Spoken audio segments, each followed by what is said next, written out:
Look like we're live on YouTube. Yeah.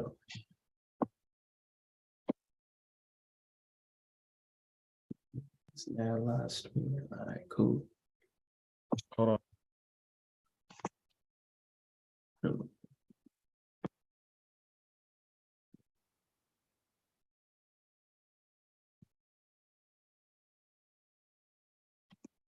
That's it. Hello and welcome to the Lost Confederacy channel. This is week 8 of the 13-week fiscal program of recovery for American prisoners of war. Today you have myself, Chief Biko. As always, we have Chief Alligator as well as Chief Quietwater. And as always, we focus more so on that first letter in the acronym APOW, which is American. Today, I will start off with this week's American inventor. I have a good one, especially if you're on the East Coast, really pretty much anywhere. Kind of cold outside, so we have to definitely credit this American inventor for heating up the house. So without further ado, I'll go ahead and share my screen. In this week's American inventor, we have Miss Alice H. Parker. Alice H. Parker, and she is accredited for the heating furnace. So for the heating furnace. She was born in 1895, Morristown, New Jersey. They have her death date in 1920, but it's not quite sure. Couldn't really find a accurate or exact death date for her.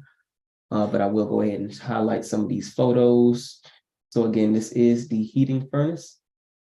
And as you see here, this is pretty much just two figures that I will be showing you of how this was used to heat up a home.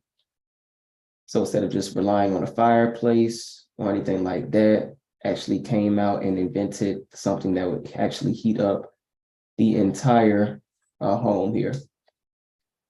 And this is from Alice H. Parker, and that patent number is 1325905, and that was granted or approved on December 23rd, 1919. So again, Can you state that patent number again? I'm sorry. Yeah, patent number 1325905, and it was granted on December 23rd, 1919. And this is from Alice H. Parker. And as far as I know, her family does not reap any residual income or any benefits from this invention. All right. Next, we will have Chief Quietwater with this week's Dr. Woodson quote. And now I'll go ahead and share my screen for you as well. Okay, good.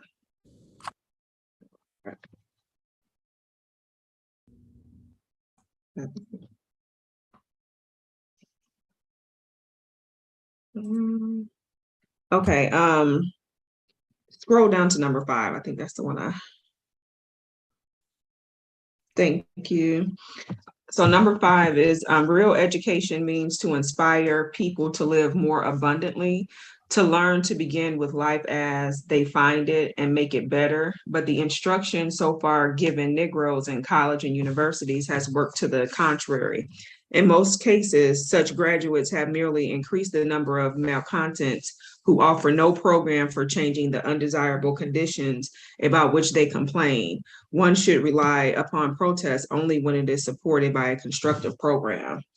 So what this pretty much means to me is that, you know, you have all of these educated people who are trying to lead us and to tell us, you know, the Congressional Black Caucus, all of these educated people, and we're just blindly basically following them, you know. And I just take from this that sometimes we have to think outside the box, basically, and find our own path. I definitely agree with that. Yeah, I think we become real, I wouldn't say reliant, but just thinking that, you know, once we go to college or go to university, that's just going to be the end all be all for us. Right. In regards to like, okay, now we've made it, but actually not putting in any work like that paper is supposed to validate us in any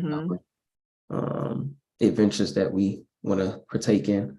So no, I definitely agree with that. It's like we just confine ourselves to this box. Correct. And I definitely like that last part too. Protest only when it is supported by a constructive program. So Right. don't protest when you have nothing to actually fall back on for yourself. Like protest and then say, okay, we're going to protest and we're going to actually now switch or transfer our energy, our monies, our resources towards this other program that's going to be more beneficial for us, type of thing. Yeah. Next, agree. we'll have Chief Alligator with this week's legal definitions and maroon historical points. Okay, legal definitions. First definition, American, indigenous to America.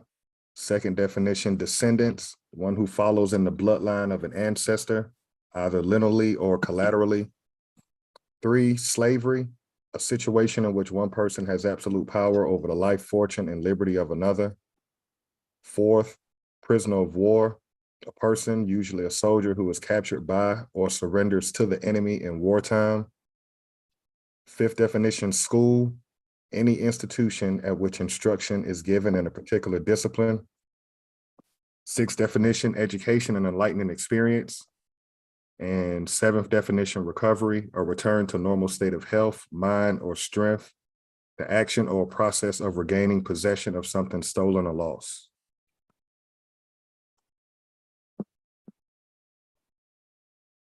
And the 5 maroon points, 1 was a person escaping slavery, seeking freedom, or breaking the law. 2nd, providing unity and a strong defense came first.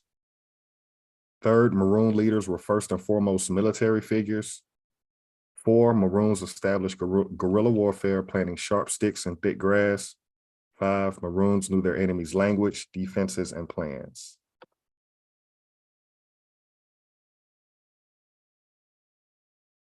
Right. All right. And before we jump into the 1964 readings, just wanted to give an update in regards to the Tyree Nichols situation. It has been 3 weeks. And again, this Congressional Black Caucus has not introduced any type of law into Congress to even attempt to get passed. Again, just comparing and contrasting with the Asian and Pacific Islander Caucus, 1 week after the shooting at the massage parlor, they were actually introduced, or they introduced law into the Congress. And 2 months after that, that law or that introduction was actually passed by the president and into law. So again, these useless people that we have representing us, still again, 3 weeks after the video, not even the murder, after the video was dropped, Right. Nothing has been passed, nothing has been introduced, nothing has even been, for all we know, written to even have this attempted to be brought into Congress and made law. So again, we definitely need to continue to focus on that, because without it, again, we're going to be seeing more and more murders of our people, and we have yet to see this not be the case every fiscal quarter. I think there's already been one with, I think there was something regarding a cop in California shooting an unarmed Black man. So again, just the same story, different character. And until something actually is done, especially when it comes to our people that's supposed to be representing us within this Congress, hey, we're going to keep seeing the same story repeat itself. Can you bring attention to the one in Mississippi? They're not really putting it on the news right now. I believe his name is Michael Cooper. Mm-hmm. Michael Cooper was in Rankin, Mississippi, and he died around the same time that Tyree Nichols' video of his murder dropped. But this video, I always said you can't come back from George Floyd. This video is actually worse than George Floyd, because they handcuffed him, they tortured him for like 2 hours, they raped him, all while handcuffed, threw eggs at him and somebody else for over 2 hours, tased him in that 2-hour period, and then finally put a gun in his mouth and tried to blow his brains out, but he didn't die. He's in ICU in Mississippi. Wow. And the only reason his mother was able to see him was due to social media and the word getting out So now I believe Malik Shabazz has picked up that case, not Attorney Crump. But that's just something that we have to do when you're talking about rallying for your people, is regardless whether the Jewish media promotes what happens to us. When this situation gets out, it's going to be pretty self-explanatory that if you thought George Floyd was the worst, Michael Cooper in Mississippi is actually the worst scenario. Of course, those European officers have not been fired.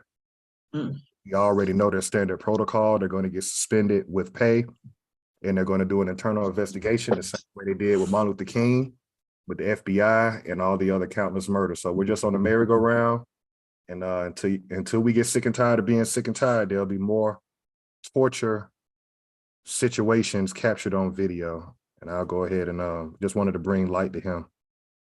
And I'm wondering if there's going to be any difference to how it's handled, being it's not Ben Crump and it's Malik Shabazz, you said? Something to keep an eye on, for sure. Yeah. For sure. Yeah, there's no reason to fuck a man that's handcuffed and you tasing him to death. So it's just medieval. It's just medieval. But we put the lynchings on the community post page. Those were our grandparents. You got to keep that in mind when we drop those lynchings of community posts. That would be our grandparents when they were in their life. So there's no excuse to shoot a man in the mouth, fuck him, make him give you head, beat you for 2 hours, tase you, handcuff you, and the sheriff department is surrounding the hospital, the room in the hospital which he's in, because he was supposed to die. So the same sheriff department that tortured you is watching you right now. Right. So y'all definitely keep an eye on that, because what's next? Burning the nigga alive at the stake? I'll stop right now. Pretty much. There is no limits to it at this point. There are no limits. Share my screen real quick. And I think last week we left off, definitely on page 23. I want to say it was here. So I'll jump right into it. Any employer, employment agency, labor organization, or joint labor management committee which believes that the application to it of any regulation or other issued under this section would result in undue hardship may apply to the commission for an exemption from the application of such regulation or order, or bring a civil action in the United States District Court for the district where such records are kept. If the commission or the court, as the case may be, finds that the application of the regulation or order to the employer, employment agency, or labor organization in question would impose an undue hardship, the commission or the court, as the case may be, may grant appropriate relief. So basically another example of their procedures. This one is showing basically believing, what did it say? Employer, employment agency, or labor organization being able to file for exemption. So basically being able to be exempt from what we're talking about within this section, which is the equal employment opportunity. Jump down to section or subsection D.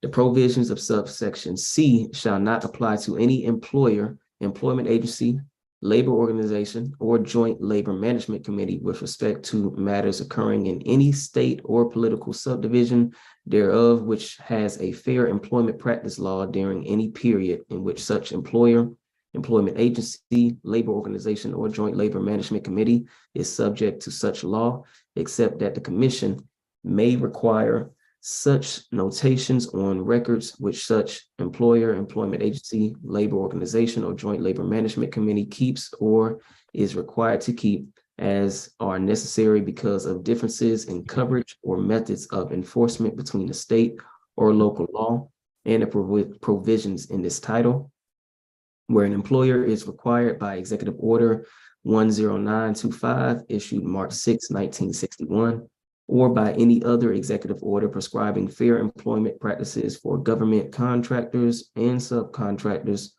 or by rules or regulations issued thereunto or thereunder, to file reports relating to his employment practices with any federal agency or committee, and he is substantially in compliance with such requirements, The commission shall not require him to file additional reports pursuant to subsection C of this section.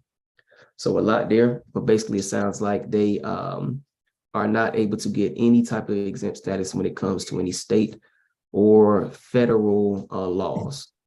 I'm seeing here state or political subdivision thereof, basically any laws that have already been established within that state or federally, they are not able to get exempt if it's going to be something that's going to contradict any of those laws. And that's what I'm pretty much getting here. It's pretty much clear. Let me see here. Subsection E, it shall be unlawful for any officer or employee of the commission to make public in any manner whatever any information obtained by the commission pursuant to its authority under this section prior to the institution of any proceeding under this title involving such information. Any officer or employee of the commission who shall make public in any manner whatever information in violation of this subsection shall be guilty of a misdemeanor, and upon conviction thereof shall be fined not more than $1,000 or imprisoned not more than 1 year. So basically, if we catch you, if you are working for these commissions, if we catch you sneaking or giving information to the public or leaking information to the public, and we catch you, you will be, there's a fine up to $1,000 or imprisonment. And that will be a misdemeanor charge as well.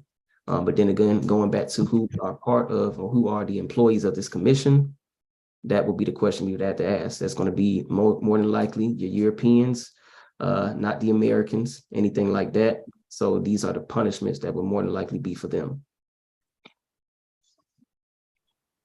Investigatory powers, we got section 710 for the purposes of any investigation of a charge filed under the authority contained in section 706.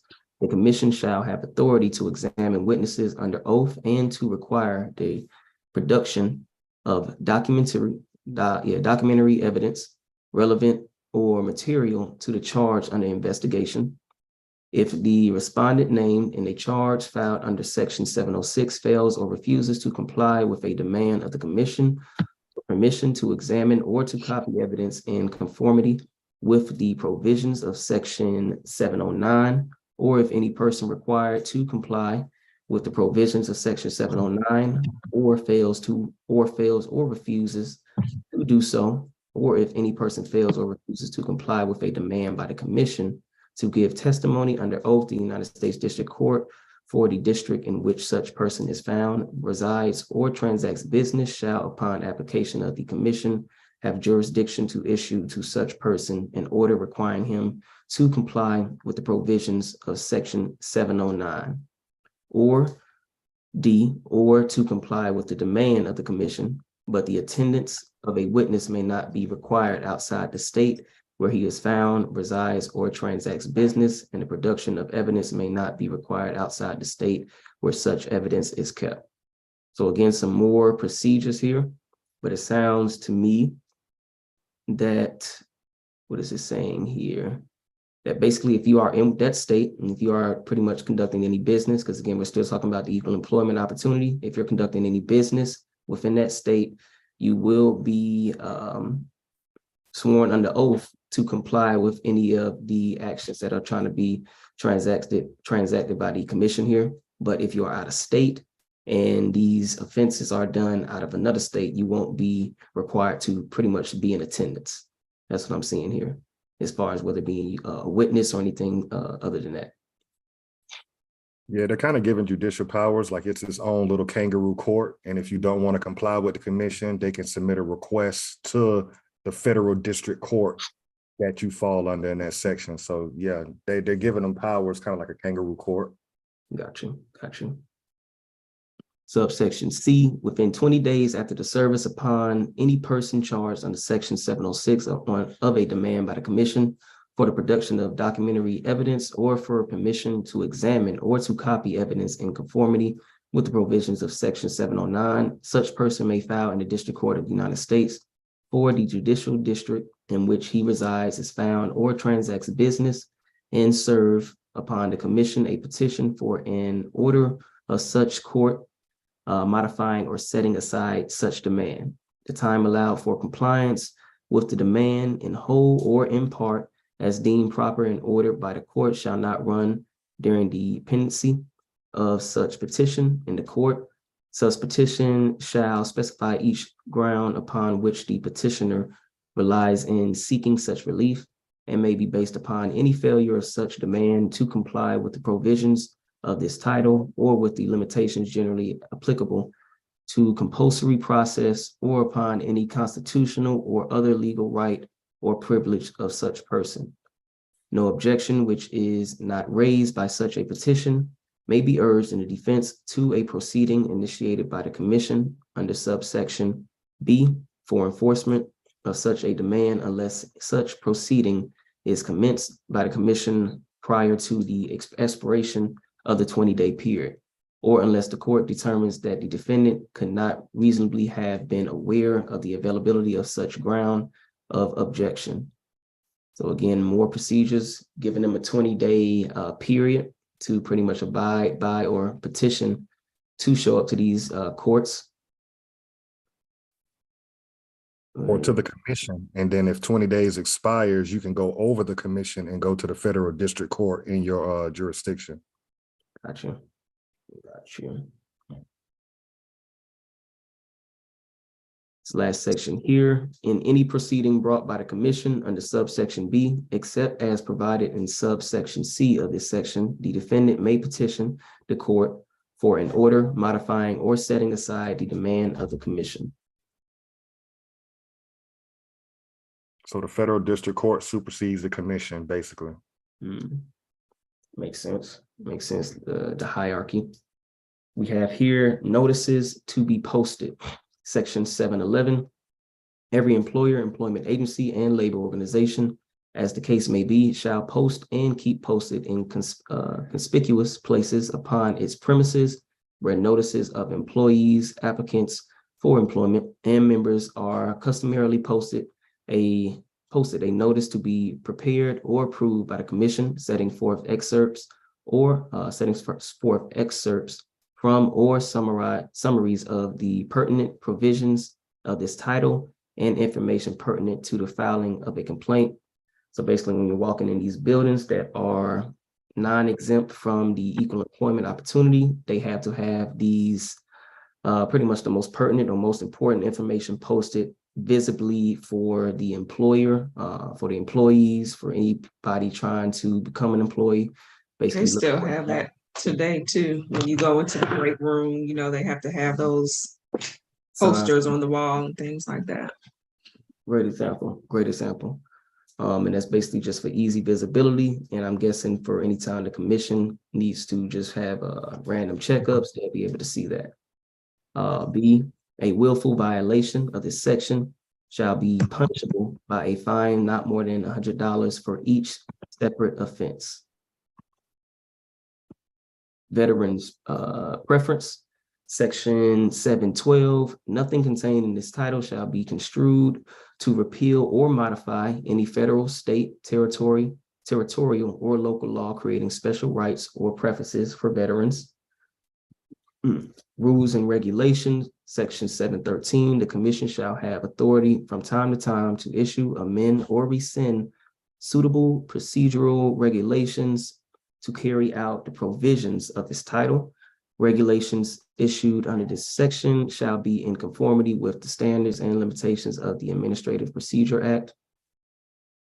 Subsection B, in any action or proceeding based on any alleged unlawful employment practice, no person shall be subject to any liability or punishment for or on account of the commission by such person of an unlawful employment practice if he pleads and proves that the act or omission complained of was in good faith, in conformity with, and in reliance on any written interpretation or opinion of the commission, or the failure of such person to publish to file any information required by any provision of this title, if he pleads and proves that he failed to publish and file such information in good faith, in conformity with the instructions of the commission issued under this title regarding the filing of such information. So right there, it just sounds like a escape clause. Basically, if we deem you to be doing this in good faith, like basically an accident, then you won't be held accountable. That's what it sounds like to me in that section, subsection B, that 1 and 2. Any thoughts on that? Or am I reading that a little wrong there? Well, all you gotta do is look around your local neighborhood and look at all your small businesses from your nail salons to your corner stores. And you can see how well this commission is actually operating. I'm going to say probably 7 out of 10 of these immigrants that work in these small businesses that's in our neighborhoods, I'm going to say these people aren't citizens. I would agree. Yeah, I would agree too. Yeah. Right. So again, we don't know the rules to the game, so we don't even know. We could be playing an intellectual game. We could be getting the federal government involved with the small businesses that have all these immigrants working in them, i.e. your gas stations. They control the whole oil business, America, but your eyes are closed to it because 8 out of 10 gas stations you go to are run by Hindus or people from India. But that goes over your head because you've been conditioned to just see that now. Right. So they have a corner on that whole market. Yeah. And then the Asians have the hair care products and the nail salons. So what would happen if the women did anonymous calls to the commission and had them bum rush them nail salons and make them see how many people are citizens? Normally only 2 people in there speak English. Everybody else can only speak their language. So yeah, that's true. Shit written up, but you can see the system is broken. That's kind of going back to we're aware of the system, so we don't even know it's broken. I was about to say that too, going back to Chief Quietwater stated earlier, like you'll still see that today in regards to the most pertinent or most important information being plastered on your break rooms or even right when you walk into a establishment. But how often have we noticed that in gas stations or nail salons? You're right. That's absolutely right. And now that we know, will we challenge it? You know what I'm saying? In regards to the nail salons and the beauty supply stores and things like that, because I am quite sure they do not go by these rules and regulations, but it's the lack of knowledge and the ignorance on our behalf that we don't know this information. Great point. And like you just said, now that we know, we can no longer claim ignorance as an excuse. Right, true. And now, since we know this is their procedure, this is what's going down. If we do make that call and it's not, or are you willing to make that call, or are you looking at yourself, okay, now am I snitching based off of your we shouldn't law. Care about that at this point. Exactly. Based off of your law, this is supposed to be happening. Right. And what are these people, going back to our 12 steps? What are their positions on reparations? Right. If you really trying to repair us, cool. We ain't gonna make exactly. No. If not, we finna make this call. Plain and simple. But no, definitely great points in regards to that. I'll continue here. Such a defense, if established, shall be a bar to the action or proceeding, notwithstanding that after such act or omission, such interpretation or opinion is modified or rescinded or is determined by judicial authority to be invalid or of no legal effect, or after publishing or filing the description in annual reports, such publication or filing is determined by judicial authority not to be in conformity with the requirements of this title. See here, forcibly resisting the commission or its representatives, section 714, the provisions of section 11 or 111, title 18, United States Code shall apply to officers, agents, and employees of the commission in the performance of their official duties. Special study by Secretary of Labor, section 715, the Secretary of Labor shall make a full and complete study of the factors which might tend to result in discrimination in employment because of age and of the consequences of such discrimination on the economy and individual affected. The Secretary of Labor shall make a report to the Congress not later than June 30th, 1965, containing the results of such study, and shall include in such report such recommendations for legislation to prevent arbitrary discrimination in employment because of age as he determines advisable. I kind of want to stop there before I continue. Where we at on 25? Because while looking up, just to bring this full circle and bring it up to date and why this is so important. While looking to see if the CBC, the Congressional Black Caucus, introduced any law, I did see that there was a law introduced to amend Section 7, or Title VII rather, of the Civil Rights Act that we're reading right now.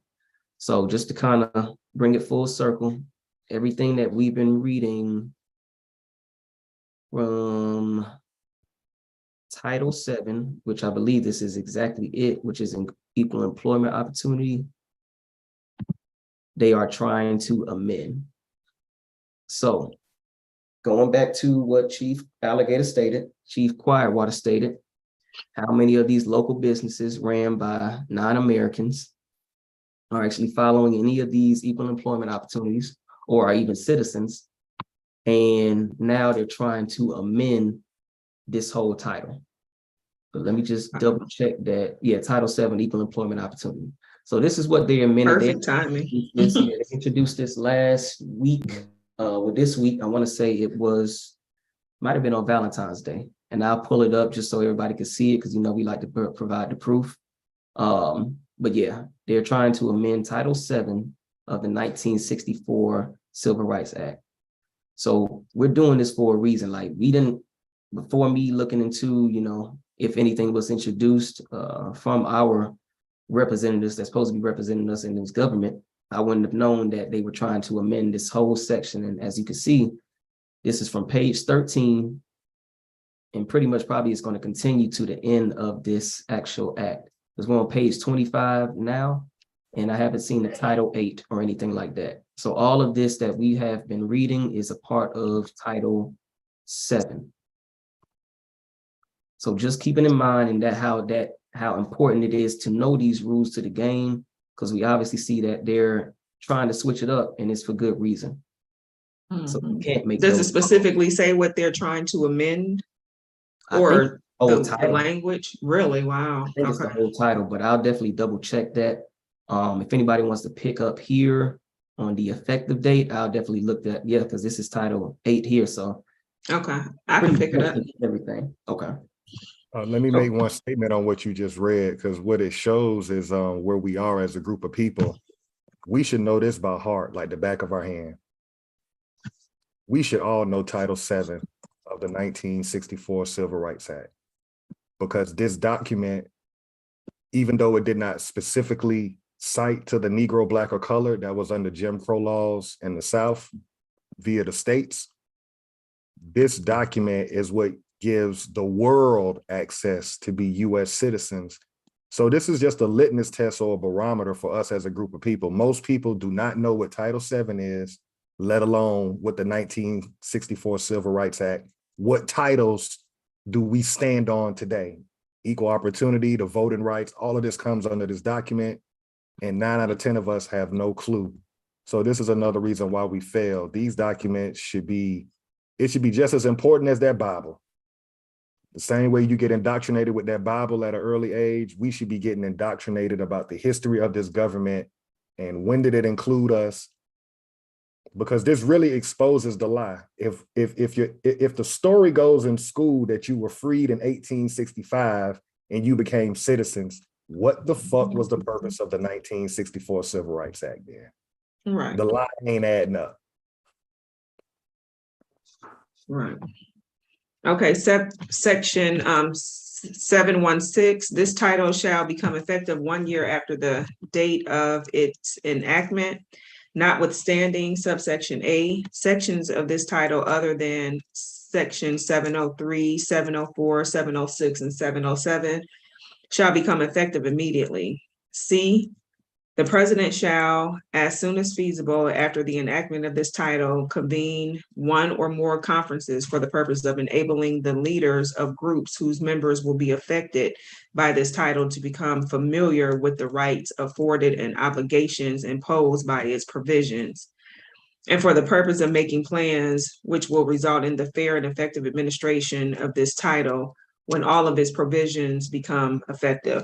The president shall invite the participation in such conference and conferences of 1, members of the president's committee on the equal employment opportunity, 2, the members of the Commission on Civil Rights. 3, representatives of state and local agencies engaged in furthering equal employment opportunity.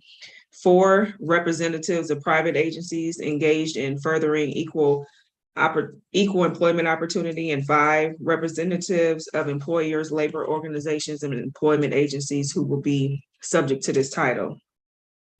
So basically it's providing notice to the employers to pretty much get their stuff together so that they know what is to come from, I guess, the title. Yeah, from this whole, I guess. Okay. This title. I like that first sentence in subsection C, because I just spoke about this. The president shall, as soon as feasible after the enactment of this title, convene one or more conferences for the purpose of enabling the leaders of groups whose members will be affected by this title to become familiar with the rights afforded and obligations imposed by its provisions. Your organizations are supposed to be learning facilities. What organizations are educating us on? So basically, this is saying that there should be some meetings and conferences prior to this being put in order to educate your people. Yeah. Whoever you're representing, basically. Our whole life, these organizations that fancy themselves to represent us, they're supposed to be educating the people of their community. They're going to these conferences. This too. Right. They're going to a conference. They're doing these luncheons with the president. But there's a liaison missing between getting the information from the government and bringing it back to the people. That's how we've been dumbed down. Right.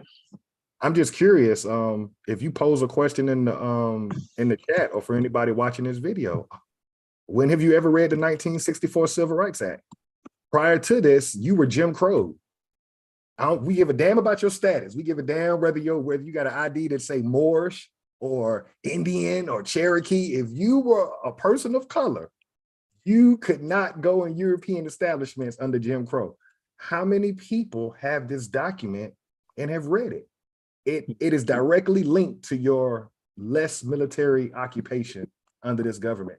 That's how important it is, but we don't know it. Yeah. I'll be honest. Yeah. Well, this particular, I mean, I've heard of it, but reading it line for line, paragraph for paragraph, never. I've never read it, never thought about it or anything like that. So I would not have known. I would not have known equal employment opportunity was even part of this whole civil right. The narrative, and again, I gotta take accountability for myself, just taking somebody's word. Civil rights are all about getting your group rights. And none of this shit that we've read has pertained to our group at all. Well, it pertains to us, but not specifically. Correct. Yeah. So it's like, okay, how does one even make that connection? Like, okay, yeah, this is going to be beneficial to us when, like you just stated, we were just dealing with Jim Crow laws. Right. It's specifically targeted to us.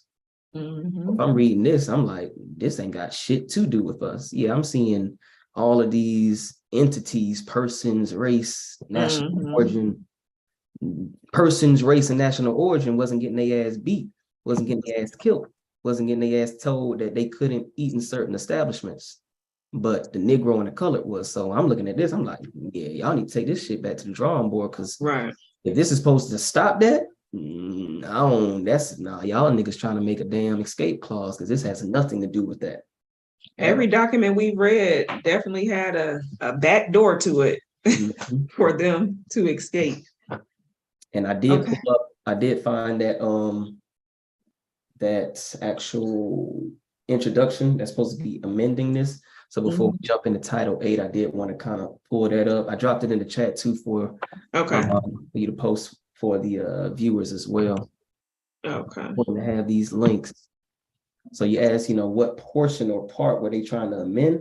For me, it looks like damn near everything. So it says here to amend To amend Title VII of the Civil Rights Act of 1964 to require the Equal Employment Opportunity Commission to approve commencing, intervening in, or participating in certain litigation and for other purposes. I believe anytime we see that and for other purposes, that's pretty much like a catch-all. So anything that we want to say wasn't expressed or explicitly stated, we're going to be able to put it in here based off of that for other purposes language. Now, they don't have the actual text. If we do click on this, it'll say basically somehow it might take longer than a few days to actually get that text. So it says here, as of 19, text has not been received for HR 1054 to amend Title VII of the Civil Rights Act of 1964 to require the Equal Employment Opportunity Commission to approve commencing, intervening, or participating in certain litigation and for other purposes. Bills are generally sent to the Library of Congress from GPO, the government publishing office, a day or two after they are introduced on the floor of the House or Senate. Delays can occur when there are a large number of bills to prepare or when a large bill has to be printed. So again, this was introduced, let's see here, yep, on Valentine's Day. Wow. Right, but explain, if you go back to what you just read, we got to understand what they're actually doing. So the federal district court is over the federal commission of the Equal Employment Opportunity Commission.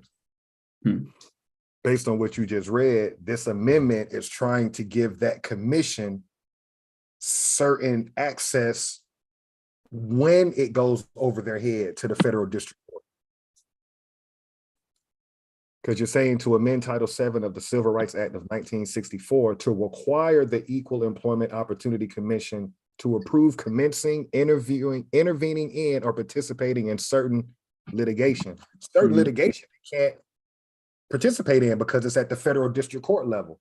So it sounds like they're trying to give that commission a little bit more power. Correct. Yeah, trying to amend that and to require, to approve that, So yeah, I see what you're saying, trying to give the commission more power than the actual federal government. So like you just stated what we was reading, they kept on saying federal government supersedes all of the appeals and things like that. So now federal district court. District court, correct. Oh. Okay. So this comes up under the judiciary branch. Great point there, great point. But the fact that we as adults, the kids are going to follow us, the fact that we're doing it now, but this is just showing why we're losing when we all look at ourselves in the mirror. Most of the adults, we do not know the documents that pertain to our brutality. The only reason that you're not hung in downtown square of any city in the South is directly linked to this document. Yeah, everybody benefited from it around the world. We kind of just rode the wave of that, but it also shows our juvenile mentality, because why would you want to be a part of a government that has been waging unlawful wars on you? Right. And it's still benign and neglecting you 60 years later. You're still being benign and neglected. Just in your face. Yeah. No sugarcoating, no nothing. Yeah, it will not do a police reform act for this group of people. At all. It won't. It will not do it. And what we're showing is you can't do it because we were never cited to. It's like we're implying the law applies to us because nowhere in this document does it say Negro, Black, and colored. So, Right. So when it says all persons, all citizens, so we went from being non-citizen in 1963 to like, where is the document that our grandparents signed that said that they became United States citizens? Right. Y'all understand? How do we go from Jim Crow to all of a sudden we're citizens? Is It don't make sense. It just doesn't make any kind of sense. Like I'm sure when you go through immigration, if you're an immigrant, there's some type of document that they get, after certain tests. It's a whole, you have to swear yourself in and sign right then and there in front of witnesses. Yeah. So what document do our grandparents have in our family to say Yeah, It's the this is don't have that that. shit. That shit would be like a damn diploma hanging up on your damn fireplace. Yeah, this is when we finally became citizens. Nah, but like you said, yeah, we don't have that. Oh gosh. That's a So great. how are we? So how? That's a great We're point. delusional. I mean, it's Yeah. really delusional, to be honest with you, because it doesn't exist. Yeah, It Well, literally doesn't exist. it's implied, like you It's stated. implied, but implied. we will swear to Damn. the whole holy Jesus that we're included. And it's like you said, it's really mental because we know the definition, at least their definition of a person is goddamn anything. right. So we Right. going along with, well, they said anything. So I mean, I guess this damn Glasses case can be a person if it wanted to be. We got to give that respect. So it's like, damn, they really got us, fucked up in the matrix too. Yeah, I'm just asking. It's The lie is not adding up. So if we go by the lie, we became citizens in 1865. Mhm. They told us there was a war called the Civil War, and you were the slave and you were free and you became a citizen. Okay. What based on what document? Mhm. They'll say, oh, what, the 13th, 14th, and 15th Amendment. Then you read those amendments. Well, damn, I don't see nothing citing to Indians that didn't move into Oklahoma Territory or Negro, black, or color. We don't see anything that coincides with United States government history at that time. Because if you're going to add our group of people are the people that did not go into Oklahoma. Mhm. That's just a fact. Yeah. So yeah. You say slavery is abolished except in punishment of a crime.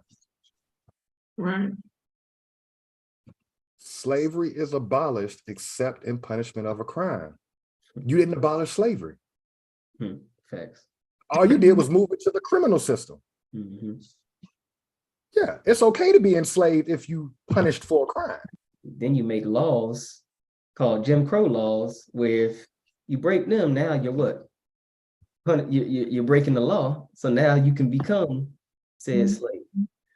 Right, but just like you have to get a driver's license, I'm just asking a common sense question. Where is the document that we all can hold on to and say, oh, okay, here's where we became citizens? I guess it's this act. Right. But if it's this act, then what the fuck was the 13th, 14th, and 15th Amendment for? Because you said that made us citizens. So their lives aren't adding up. And what we're showing is you're prisoners of war. Because you got a black caucus, but members of that caucus, are you black and Afro-American? What the fuck is an Afro-American if it's a black congressional caucus? In the same sentence. Again, delusional. How are you calling me an Afro-American, but you got a federal recognized black caucus? So the question is, who the fuck is the black that you represent? Right. Are you saying that the word black is a lineage and it's tied to the people that were under Jim Crow prior to being made citizens? But that can be interchangeable and it can be changed and disposable at any given moment. As much as we've been reclassified and continue to be reclassified, now we're people of color. Right. So we just need to ask that common sense question to the Black Congressional Caucus. Who the fuck is black? Yeah. Because you'll say black in one moment, then you'll say Afro-American, and then you'll say you represent all people. What the fuck is black there? What is the definition? Yeah, we gotta set a baseline definition of what this word black means, because you're throwing out all kind of shit. So black means African American and all minorities. Like, what is your what are we saying? Yeah, so what the United States government really did was it said black will be anybody that has melanin. You see what I'm saying? Yeah. And we'll put all of y'all under this caucus. Because the Asians got their own caucus, the Hispanic got their own caucus. So this black caucus, anybody who is not a part of the 5 civilized tribes that we declassified when we were waging unlawful war, we're going to put you up under this. But where they fucked up at is they've never specifically cited to us as Negro, Black, and Colored at the federal level. That's what we're showing. We've never been, that those groups really don't exist at the federal level. They can say it out their mouth, or president can say the Black Americans, but where is that in writing? You have nothing Black American. So that really can't even be implied either. So even implying is delusional. But yet we have a whole caucus with that name. As Chief Akivaline would say, the Congressional Dead Caucus. They damn dead. They ain't worthless. They ain't not doing anything, and they're representing no person. Right, exactly.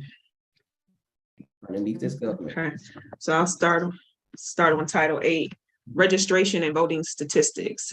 Section 801, the Secretary of Commerce shall promptly conduct a survey to compile registration and voting statistics in such geographic areas as may be recommended by the Commission on the Civil Rights.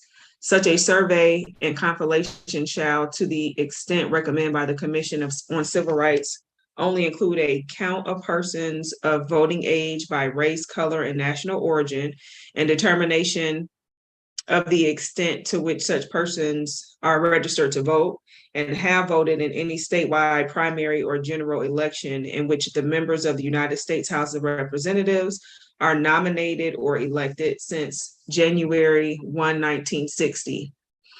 Such information shall also be collected and compiled in connection with the 19th decennial census and at such other times as the Congress may prescribe. The provision of Section 9 and Chapter 7 of Title 13 United States Code shall apply to any survey, collection, or compilation of registration and voting statistics carried out under this title, provided, however, that no person shall be compelled to disclose his race, color, national origin, or question about his political party affiliation, how he voted, or the reasons therefor. Nor shall any penalty be imposed for his failure or refusal to make such a disclosure. Every person interrogated orally, by written survey or questionnaire, or by any other means with respect to such information shall be fully advised with respect to his right to fail or refuse to furnish such information. So I guess this is like the rules for registering to vote and what they can and can't ask you to disclose, basically. And what kind of account were they really going to keep back then? This was before the information age, so everything is basically in file cabinets. So people are telling you, you don't have to tell them what your nationality and all of these things are, but realistically, how was that going to work when you try to apply it? Because I think the data 1960. 1960. So were our grandparents going down to the district area to try to register to vote back then? No.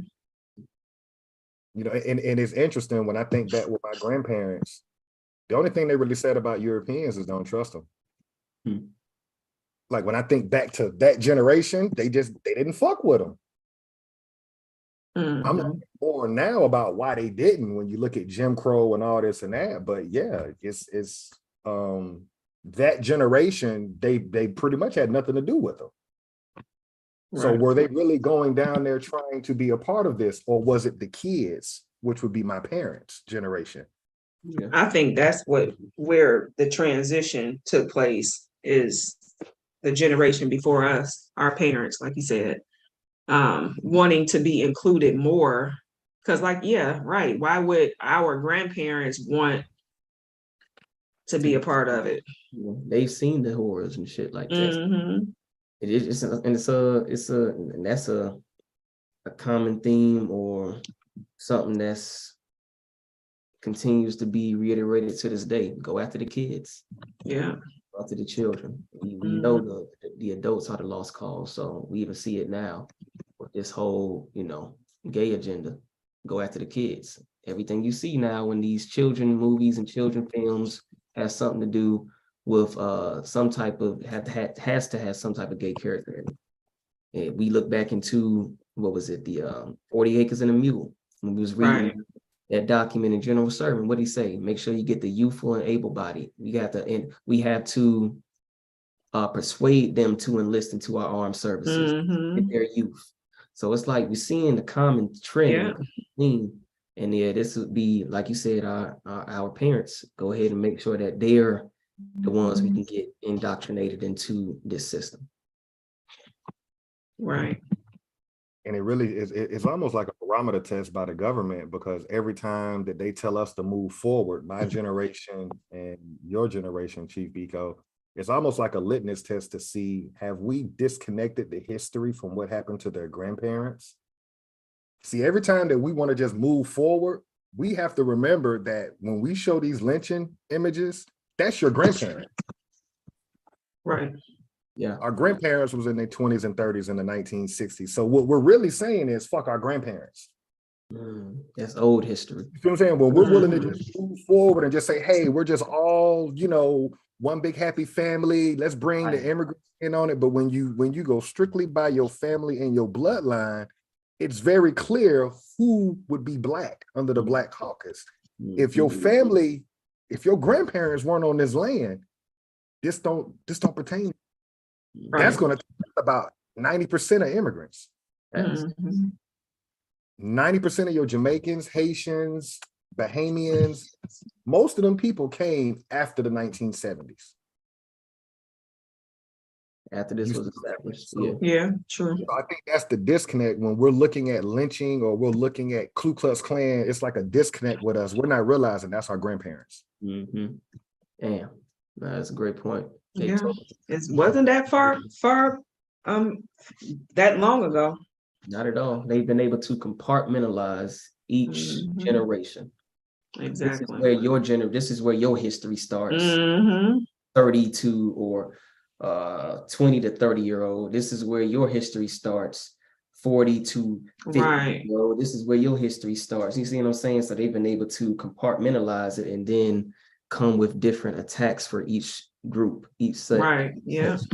So it's like, and what they're trying to do now is just wipe it all away with the all of the history now. Yeah, that's what they're trying to do now. With the race theory and shit. So yeah, and like you said, if you sit by idly and go with it, then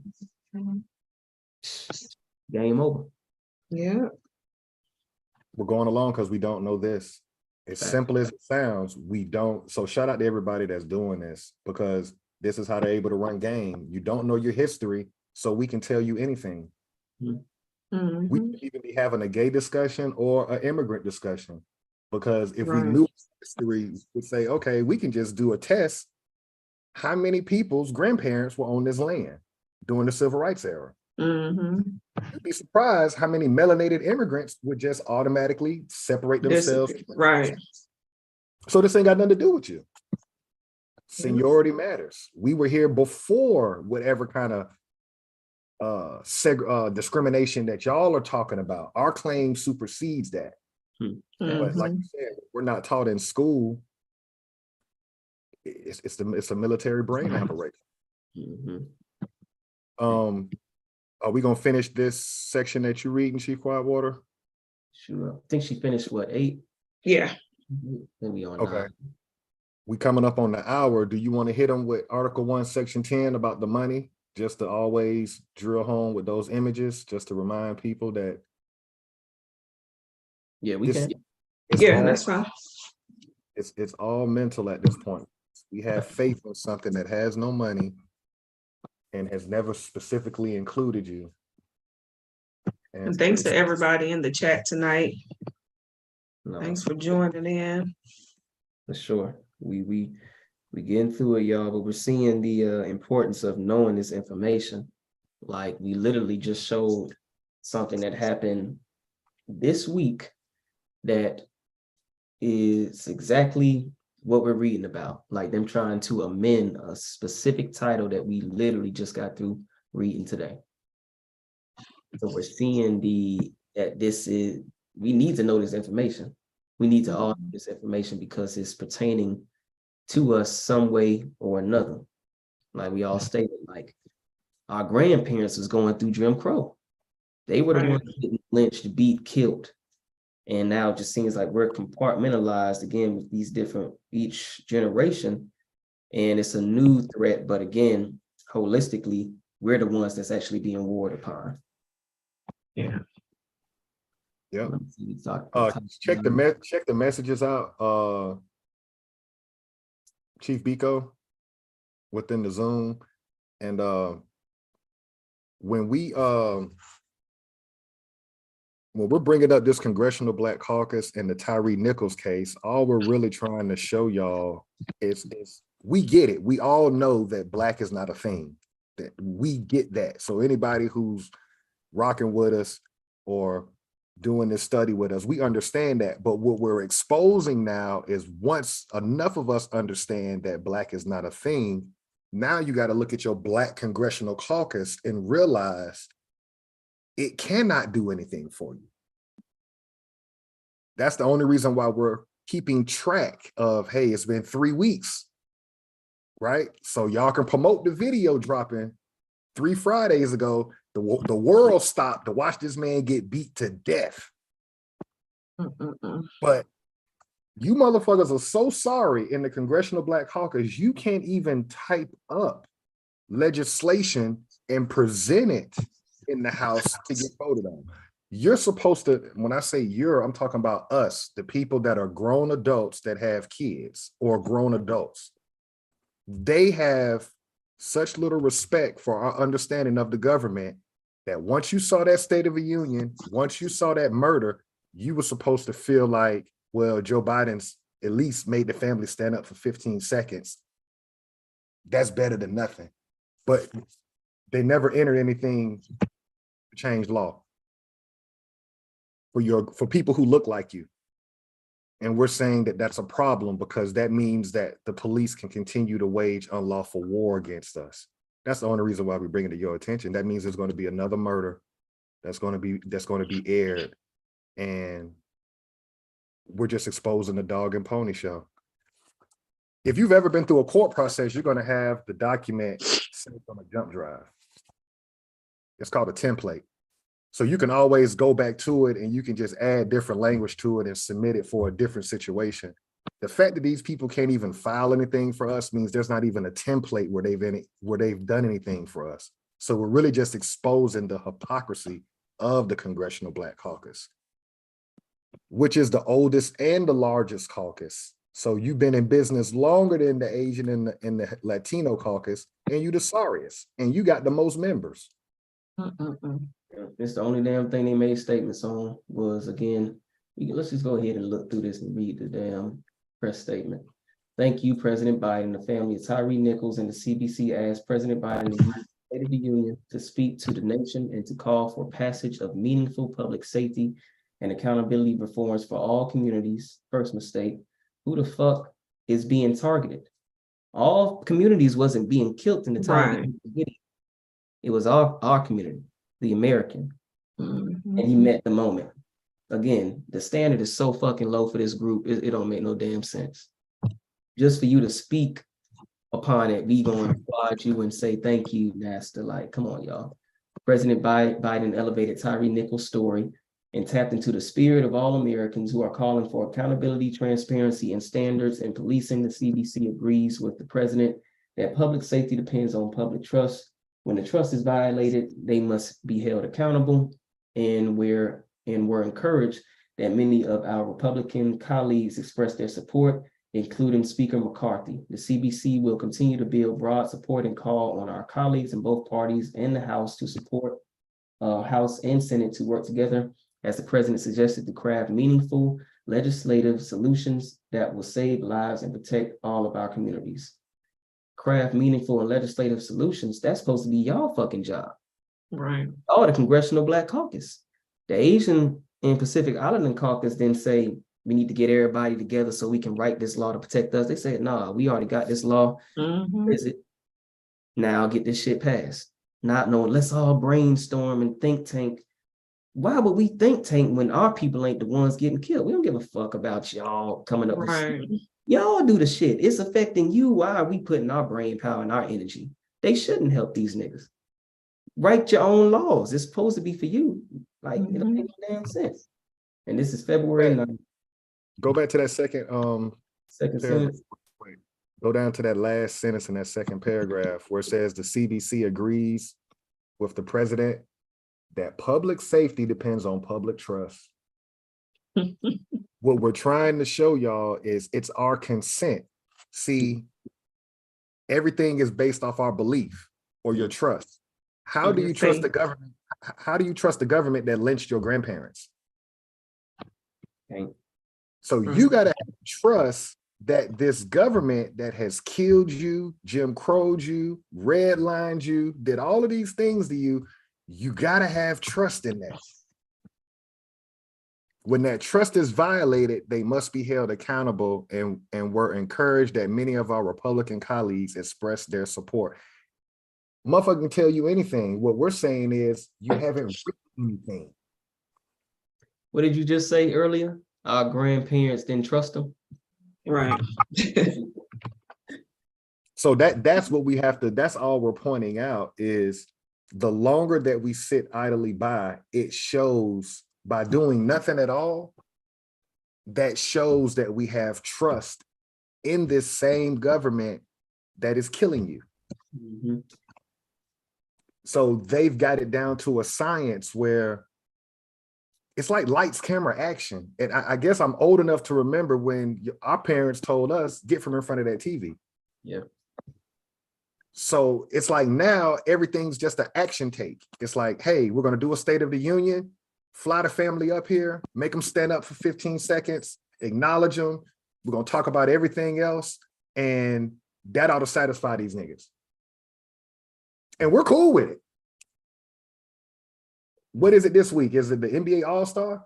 Mm-hmm. So you went from a Super Bowl weekend to now you got an NBA All-Star weekend. So they keep you niggas entertained while nothing changes lawfully for you behind the scenes. And that's on the adults. That's on us. The kids are going to follow us. If the parents don't know what the fuck going on, how can we expect the kids to not act out? All the kids are doing are acting out. Mm-hmm. They see the murders, they see everything that's going on, and so they're just going to act out. That's what kids do. We're the adults, and we don't even know the structure. We don't even know the rules to this game, how we getting fucked over.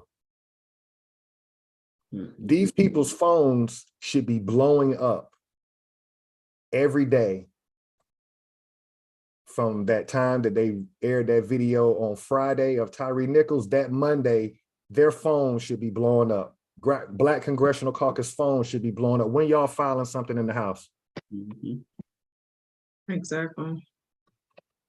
But we're not thinking like that. So it's on to the next topic, into the next murder, like this murder in Mississippi. They're trying to suppress it, but when this comes out, it's going to trigger a lot of situations because at the state level, Mississippi is going to protect their own. So what's going to happen when they don't fire those officers or charge them criminally? They tortured that man for hours, handcuffed, fucked him, raped him, beat him, hazed him, and shot one of them in the mouth, and he's barely living right now. Michael Cooper, I think, right? Yeah. They had to surgically remove his tongue. Shot him. First of all, how you shoot a nigga in the mouth on accident? There is no accident for shooting somebody in the mouth. You didn't shoot him in center mass. You shot him in the mouth. That means you put the gun in his mouth. Y'all look that up when y'all get a chance, just to stay aware of that. I mean, it gets no more medieval than that. Torture the man for hours, and they're basically hoping he's gonna die. If you want to hit them with the money again, repetition is the key to learning, and we'll close it out. Sure. So I'll go ahead and start here. So section 10 of Article 1, no state shall enter into any treaty, alliance, or confederation, grant letters of marque and repisal, coin money, emit bills of credit, make anything but gold and silver coin a tender in payment of debts. So that's the only thing that can be made money. And that is the only thing that can be actually used to pay off any debts. It says here, gold and silver. And again, this is from Article 1, Section 10 of the U.S. Constitution. Now, again, I want to highlight what actual constitutional money should look like. And then again, just show if any of our dollar bills, $5 bills, any denomination you may have in your wallets look like this. So at the very top, it says silver certificate. Even at the very bottom, $5 in silver payable to the bearer on demand.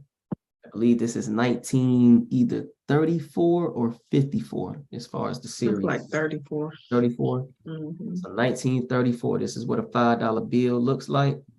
And as you see, it states here, this $5 in silver payable to the bearer on demand. So you could take this $5 to your bank and say, hey, I would like $5 in silver, and they would be able to give it to you. You do this to your bank now, they're gonna give you a $5 bill back, $5 in ones, what is it, 25 quarters, shit, whatever your denomination will be, but it will not be in silver. The same thing goes for here. Have some $2, but also $1 bill in the same language. So in silver payable to the bearer on demand, silver certificate. Dollar bills that we have now say what, Federal Reserve note or Federal Reserve Bank, something like that, but it does not state silver certificate. So again, just showing the difference that we're playing by now. And I believe this one says 50, this one may say 57. Kind of hard to read, the series something. Look more so like a 57 here. But again, we know that the gold and silver were taken out in 1971. So all of these would line up as far as those dates. So this one being, whether that is 57 to 37, and this one being 1934. So while the actual money was backed by silver and gold, this is what the notes or certificates look like. And again, what do you do with a certificate? You redeem that. Right. So you're able to redeem these certificates, and again, for silver or gold, versus what we're doing with now, playing with monopoly money.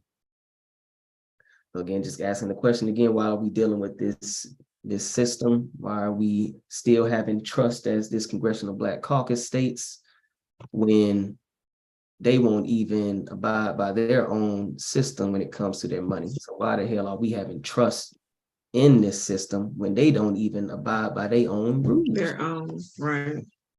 Like, you can't make this up. You can't make this up. You see here, but no, appreciate everybody in the chat. Definitely appreciate you sticking with us. Again, almost through this 1964 Civil Rights Act, and we'll jump into the next one. But yeah, just continue to be patient, continue to engage with us as we walk through this timeline, because we're seeing the importance of it. We're seeing how it's relevant for us to know this information for today as well. As highlighted by both Chief Quietwater and Chief Alligator. So that's it. My closing thoughts. I put a link in the back chat in the Zoom. If y'all could drop that link in the chat, and if you could just go to that 22-minute mark real quick and just let the attorney explain what happened to this man. We need to give light to this situation, because this is worse than George Floyd. This could be your cousin, your brother, your son. Just to know that I'm not over exaggerating what they did to this man in Mississippi, who's on life support right now. So we can close out with that. And everybody that's in the chat, y'all just need to just kind of listen to what this attorney is about to say to what happened to this man in Mississippi. No search warrant, nothing. 2 men in a predominantly European Rankin County rural area in Mississippi. And just listen to what this attorney has found out, what they did to this man. And the Jewish media doesn't want to let it get out because it's self-explanatory that we're prisoners of war on our own land.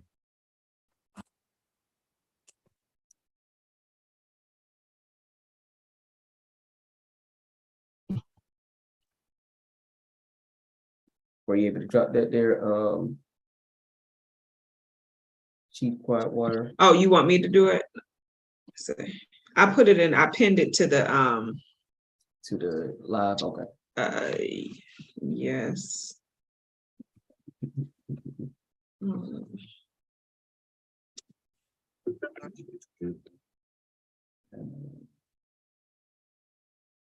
Just go to that 22-minute mark on that video. Those that click on that link just goes directly to the 22-minute mark where the attorney representing this man.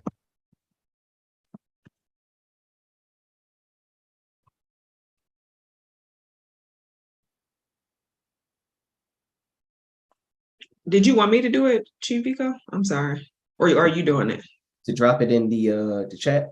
Yeah. Well, no, I did it in the chat, but were you going to play it? I was saying, did you want us to just play it or have them look at it? I'm not sure how long the thing is. Yeah, it's just Chief a couple of, you can just go straight to that point and play it. Okay. Chief Vico, so the people can see it. Came out of Michael's neck, almost killed him. Luckily, he repeatedly. We've done a thorough investigation on all of this. After pointing the guns and threatening to kill them in this 90-minute torture melee, one of the deputies put the gun in Michael's mouth and fired, okay? And the bullet came out of Michael's neck, almost killed him. Luckily, he'd be like Tyree Nichols, but he's not. And so therefore— But his tongue was surgically removed. His tongue he barely had his tongue, and he had to do all kind of operations. He eats now through a feeding tube. He cannot eat. He eats through liquid through a feeding tube. He has permanent cognitive damage, permanent damage to his eyesight, and other serious injuries as a result of being shot. So the news is not just civil rights violations, is that criminal charges should be imminent. And I think that they are imminent based on Michael's interview that I witnessed with the Mississippi Bureau of Investigation. And they're leading the investigation, not the county. No, the Department of Justice has now got involved. Well, that's federal civil rights violations. Yeah. But in terms of the criminal side, the Mississippi Bureau of Investigation is leading it, but not the Sheriff's Department. No. It's Mississippi policy that the Mississippi Bureau of Investigation investigates. Any body camera footage for these sheriff's officers? There should be, but I can't confirm it right now. Mississippi is notorious for concealing and denying victims the chance to look at the body cam footage. That's going to change. If this was a drug raid and they were there 90 minutes, why not handcuff them and take them down to the Sheriff's Department and do the investigation there? 90 minutes at the house? That's what you're supposed to do. You're supposed to, if you have an arrestable offense or you have probable cause, Roland, you arrest a person, you take them into custody. Most of these incidents we see, there are rapidly evolving circumstances. They're running, there's resisting, or there's some kind of interaction. This is 90 minutes of intent, of intentionally planned out conduct. I mean, some of it is horrific, then the other parts of it are absolutely juvenile. I went to the house, I'll give you the pictures at some point. They threw eggs at these men for 90 minutes. There's eggs all on the wall. Eggs literally on the wall. They use racial slurs in the course of this. So the Justice Department should be seeking hate crime charges. But and there's even some sexual deviancy in this thing. I mean, I'm talking about attempted sodomy. So they were accusing them of dating white women? Well, this is a rural area in Rankin County. Now, Rankin County deputies are notorious for their abuse and murder. So I do want to say that Black Lawyers for Justice is opening up an entire investigation into their department, all of their murders. But in this specific case, they came in without a warrant. These are the only Black men in a 2-mile and basically a 2-mile radius. So the white officers come in saying, basically this is our area, and y'all are not going to be dealing with our women and so forth. So they came in basically saying that y'all are not wanted here, and we run this area. It's very rural, and they're used to getting away with this because most brothers in Mississippi say that once they charge you with something, you better plead guilty, or otherwise you're going to jail for a long time. The problem here, Brother Roland, is that he was shot at the end of this melee. I believe it was intentional that he was shot. And then that's when the cat was out the bag. Well, shot and survived. Shot and survived. He was shot in the mouth, and he was in the ICU for a couple of weeks. and he survived. But it was one of the most. This is one of the most outrageous acts of police brutality that I've seen, because I've never seen a organized torture session of this length that Mr. Jenkins and Mr. Terrell Parker faced. Now, have they filed any charges against Jenkins and Terrell? They have, but these charges are manufactured, and these charges are going to, I expect all charges to be dropped. Expect all charges to be dropped. They're absolutely manufactured. Originally, the MBI and the police put out a statement that Michael had a gun. Look at what they're saying now. They're not saying anything. They're not saying he had a gun. They're saying they're going to investigate, and if anything's wrong, they're going to take action. The officers are covering up. We have them on the defensive in this hour as attorneys. Myself, Attorney Trent Walker from Mississippi, and my partner Reginald Green out of Atlanta. We have them on the defensive absolutely right now. We're pressing the case. We want these officers jailed. They must be charged not with just negligent homicide. They must be charged with attempted murder. All of them, because nobody intervened. Like in the Nichols case, no one intervened to stop them. Not one officer says this is ridiculous or this is outrageous. No one intervened. Now, we've done a very thorough investigation. Did they have a warrant? No warrant. No warrant exists, no warrant presented, no evidence of a warrant. So the supposed drug raid, but you have no warrant. That's what they do in Rankin County, Mississippi. They do what they want. Despite the overwhelming tide against police brutality, you would think, well, they would want to be conscious of this. No, but it's a permanent, arrogant mentality that cannot even be rooted out when they see other officers go to jail. This has to be rooted out by these 6 white deputies going to jail. I mean, I want to see them charged and headed to prison the way those Black officers. They should be as hard on these white 6 deputies as they are on the 6 Black officers that were responsible for Nichols' death in Memphis. Are these officers still on the streets? Are they put on administrative leave? We don't know their status right now. So they're not in jail. The sheriff hasn't communicated? The sheriff is now investigating. The sheriff is investigating. The reports are that the deputies are lawyering up. And I can say that the MBI, many people have issues with the Mississippi Bureau of Investigation. But from what I saw in the interview with Michael and Mr. Terrell, I think that they're doing an honest investigation. And the MBI promised me yesterday that if this is as he says it is, Jenkins and Parker, that if it is as he says it is, then they're going to give them up, because they're saying that they make all cops look bad. And I know that they do.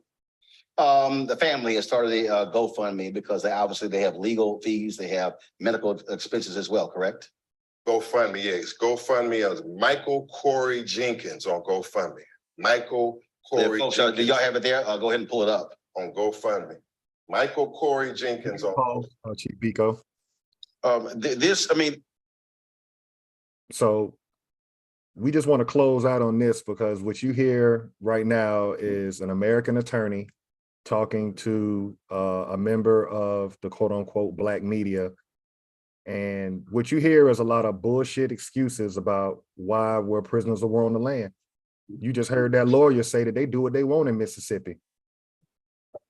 So for those that don't understand jurisprudence or law, the sheriff is the law. The sheriff is the only elected official, and he takes an oath to that state's constitution. He can roam anywhere within that state. That's why he's in your courtrooms. When you get found guilty, it's the bailiff or the sheriff. The sheriff runs the jail. Police officers come up under the mayor. It's policy, they're not law, they're statutory. Sheriff deputies tortured that man for 2 hours. Who throws eggs at somebody while being handcuffed? Who rapes somebody while being handcuffed? Who sodomizes somebody while being handcuffed? And then who ultimately shoots somebody in the mouth? So you a part of this group of people. Do you think them 6 deputies gonna get charged with attempted murder? Do you think there's gonna be a thorough investigation? of that sheriff department in Rankin, Mississippi? So I've been saying this since 2020. You can't come back from George Floyd. When they lynched that man for the world to see, and we didn't tear this bitch up continuously and get shit changed. Here we are 3 years later, nothing has changed. And now you see, this is going to be worse. If they air this, what that man is describing, this goes right in line with what we put on the community page, with what our grandparents went through. We're the grandchildren of our grandparents. Ain't shit changed. But we want to fancy ourselves because, you know, with entertainment, Super Bowl, NBA championships, you're being benign and neglected and you're being open right tortured. That's not an Asian man getting tortured like that. That's not a Hispanic man getting tortured like that. That's an American that's being tortured like that. So that's all I wanted to say on that, man. There's no words for it. And the officers have lawyered up and got a GoFundMe account. So if you're not in war, then just look at the behavior of Europeans. There's no level of violence that they can do that they're not going to support their own. We pick and choose who we want to support. Where did he graduate? What did he do? Is he married? Did he get a divorce? Did he beat his wife? You know, we worry about trivial shit with not understanding that we're in a war. Europeans hear that and say, oh, okay, you tortured a nigga? Okay, they trying to press charges on you? All right, how much money you need to defend yourself? Yeah. They think they're... Anything y'all want to say on that as we close it out? But this is just a reality check for us that your status don't motherfucking matter. You could have a Kentucky Fried Chicken box on your head claiming to be Moorish. That shit don't matter, man. When these people want to come torture you, man, they gonna come torture you. No, for real, we got to get past the bullshit. Oh, real shit, though. That's real. People, yeah, worry about the wrong shit. You worry about the wrong shit. If your son like European women and he's in a rural town, the man could have just liked European women, but you in the wrong town with that kind of behavior. Why? Police came in your house with no search warrant. Damn, that sound a lot like Breonna Taylor. Mm-hmm. Sound like a lot for everyday situation. No knock warrants, all shit, just busting in the wrong house, shoot a nigga. Oh, my bad. Leave, and then, yeah, lawyer up. It was by accident, so yeah. Same narrative. Yeah, we got to get past the, like you said, the little shit. They ain't asking you what your damn religious belief is, where you think you come from before they shoot your ass. They just see your skin and we coming after your ass. So, no, you definitely absolutely right about that. What's your thoughts on that? I mean, Chief Pridewater, do you think? I mean, it's the same thing. We just have to see how it's gonna play out. And my thoughts is gonna play out like everything else plays out. They're gonna be set free. Nothing's gonna happen. He ain't die yet. Yeah. It's just yeah. It's another example. Sad situation. Yeah, and so and there's no justification for torturing somebody for 2 hours with no search warrant. Yeah. Yeah. And you heard the lawyer say the charges are manufactured, so the charges are going to be dropped. He expect all charges to be dropped. So what was this? It's a gang. Yeah. It's a gang. It's as hard as it is to say, and anybody who looks like us that's a part of it. I got family members that's a part of it as well. It still don't change the fact, man, y'all motherfuckers are a gang, bro. Like, y'all really hide behind that badge. Like, y'all can do no wrong. There's no reason to rape. There's no reason to rape the man. Even if you had a valid search warrant from a judge, why are you raping a handcuffed man? And then throwing eggs at him? That's policing. That's policing.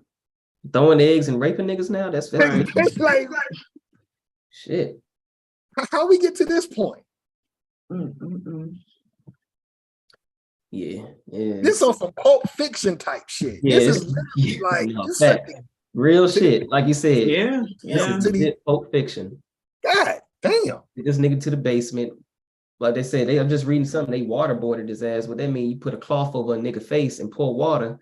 So now you basically drowning them because you can't breathe. That's a torture technique. Yeah, you just splash them with the shit. I'm telling you, man. The Jewish media is not releasing this because this is worse than George Floyd. But again, what are we going to do, y'all? Are we going to get in our feelings about it? because we already know with the Tyree Nichols situation, these governors will just activate their National Guard. You're prisoners of war. So this is going to be a good litmus test because Mississippi don't give a fuck. Mississippi not going to press charges on these 6 officers. So it's good that it's getting national attention, but yeah, this may be ground zero for whatever that needs to happen. Because Hopefully it is, though. there is no justification for you sodomizing, waterboarding, throwing eggs, handcuffing a man, and then ultimately shooting him in the mouth where they got to surgically remove his tongue. And it's blocking the ICU visiting room. And it's only due to the little coverage that it got that his mom was able to put eyes on him. They wouldn't even let nobody visit him in the hospital. Yeah, playing a real game. So we ain't tripping. This shit is just, it's an alignment with what our grandparents saw. We're seeing it all over again. Good build tonight.